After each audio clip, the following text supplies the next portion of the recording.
আসসালামু আলাইকুম everyone, welcome back to my channel. So আজকে চলে আসছে একটা নতুন রেসিপি নিয়ে। আজকের রেসিপি হচ্ছে জর্দা পোলাও। রাঁধুনি জর্দা মিক্সের যেই প্যাকেটটা আছে এখান থেকে আজকে আমরা পুরো রেসিপিটা দেখাবো। এই রাঁধুনি জর্দা মিক্সটা কিন্তু আপনারা যে কোনো বাজারে অথবা ডিপার্টমেন্ট স্টোরগুলোতেই পেয়ে যাবেন। তো এটা আমি খুলে দেখাচ্ছি।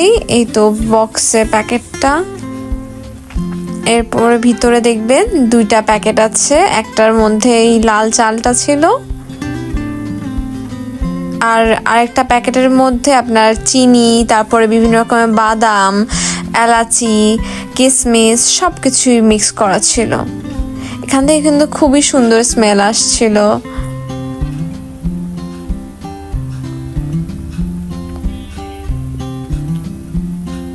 তো আজকের রেসিপিটা শুরু করা যাক। এখানে আমি প্লেটের মধ্যে এই চিনির যে মিক্সটা ছিল সেটা ঢেলে নিচ্ছি। আমি এর সাথে আবার আলাদা করে তেজপাতা আর এলাচি, তারপরে দারুচিনি দুইটা নিয়ে নিয়েছি। এই যে দেখিয়ে দিচ্ছি যে কি কি আছে। মোরব্বাও ছিল এটার মধ্যেই, মোটামুটি সব কিছুই দিয়েছিল এই চিনি মিক্সটার মধ্যে ওরা। আমরা অনেকদিন আগে এই প্যাকেটটা কিনেছিলাম, বানানো হয় না অনেক কারণে। তারপরে ফাইনালি যখন বানাই তখন বাদামগুলো থেকে একটু স্মেল আসছিল। তো আপনারা ট্রাই করবেন যখনই প্যাকেটটা কিনে আনেন তখনই বানিয়ে ফেলার। তো আমি এখন একটা পাতিলের মধ্যে ফুটন্ত গরম পানিতে এই লাল চালটা ঢেলে দিচ্ছি। চালটা আমি এখন 80% মতন কুক করে নেব। যে দেখতে পাচ্ছেন আমার চালটা কিন্তু 80% কুক করা হয়ে গিয়েছে। এখন আমি কি করব, এই রাইসটাকে রেখে দেব। আর আলাদা একটা প্যানের মধ্যে নিয়ে নিচ্ছি ঘি। আমি এখানে 2 চামচ মতো ঘি নিয়েছি। ঘিটা দিলে কিন্তু স্মেলটা ফাটাফাটি আসবে, একদম বাহিরের মতন। এরপরে আমি দিয়ে দিচ্ছি তেজপাতা, দারচিনি আর এলাচ। এগুলো আমাদেরগুলো যেগুলো সেগুলো দিয়েছি। এরপর একটু নেড়ে চেড়ে নেব।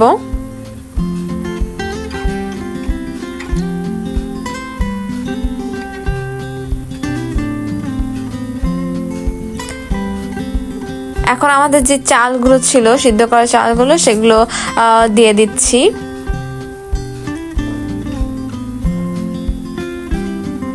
এরপর একটু নেড়ে নেব আবার। ভাতে যাতে ঘিয়ের স্মেলটা ভালোভাবে আসে তাই বলে একটু ভালোভাবে ভাতটাকে ভেজে নিচ্ছি।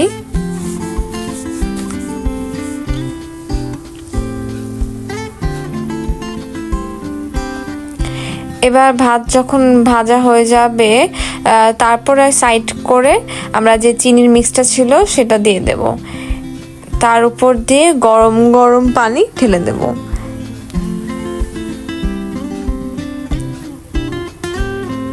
একটু আমি নিজের মতন প্রসেসটা করার ট্রাই করেছি। এই তো পুরো এখন চিনিটার সাথে মিক্স করে দেব। এখন আমি 2 চামচ পরিমাণ গুঁড়া দুধ দিয়ে দিচ্ছি। এতে কি হবে, একটু ক্রিমি ক্রিমি হবে, খেতে কিন্তু মজা লাগে। এরপর আমি আমাদের আর আলাদা করে রাখা মোরব্বা ছিল সেটা মিক্স করে দিলাম।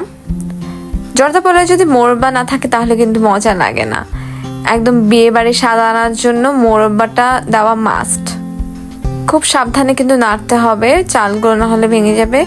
আমাদের জর্দা পোলাও কিন্তু হয়ে গিয়েছে। এখন আমি একটা বাটির মধ্যে নিয়ে নিচ্ছি। ফার্স্টে 1 লেয়ার দেব। এরপরে আমার বাসার মধ্যে ছোট মিষ্টি বানিয়ে নিয়েছিলাম। এটার রেসিপি আমি পরে শেয়ার করব আপনাদের সাথে অবশ্যই। তো কয়েকটা মিষ্টি দিয়ে দিলাম একটা লেয়ারের উপরে, তারপর আরেকটা লেয়ার দেব আমি। তো এভাবেই লেয়ার দিয়ে দিয়ে কিন্তু আপনারা এটা সার্ভ করতে পারেন। আমরা যে বিয়ে বাড়িতে জর্দা পোলাওগুলো খাই ওখানেও কিন্তু এভাবে লেয়ার লেয়ার দিয়েই করে। তাহলে কি হয়, মিষ্টিটা প্রত্যেকটা জায়গায় কিন্তু পাওয়া যায়। আবার অনেক বিয়েতেই দেখবেন যে জর্দা পোলাও এভাবে লেয়ার করে না, তখন কিন্তু ভালো লাগে না। জর্দা পোলাওয়ের সাথে ছোট মিষ্টিটা কিন্তু অনেক ভালো লাগে। আপনাদের কাদের কাদের ভালো লাগে এরকম জর্দা পোলাওয়ের সাথে ছোট ছোট মিষ্টি, কমেন্টে কিন্তু জানাতে পারেন।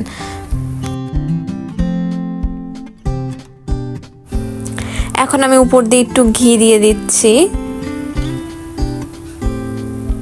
জর্দা পোলাওয়ে ঘিয়ের স্মেলটাই কিন্তু মেইন।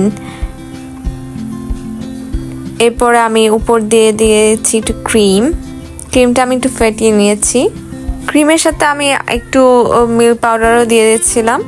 এভাবে কিন্তু আপনারা গেস্টদের কাছে সার্ভ করতে পারেন, দেখতে কিন্তু অনেক সুন্দর লাগছে।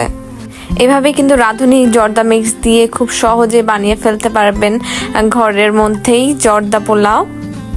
আর স্বাদের দিক দিয়ে কিন্তু এটা খুবই মজার ছিল, একদম বাহিরের মতন বিয়ে বাড়ির স্বাদে। আর ঘিয়ের স্মেল তো একদম ফাটাফাটি আসছিল।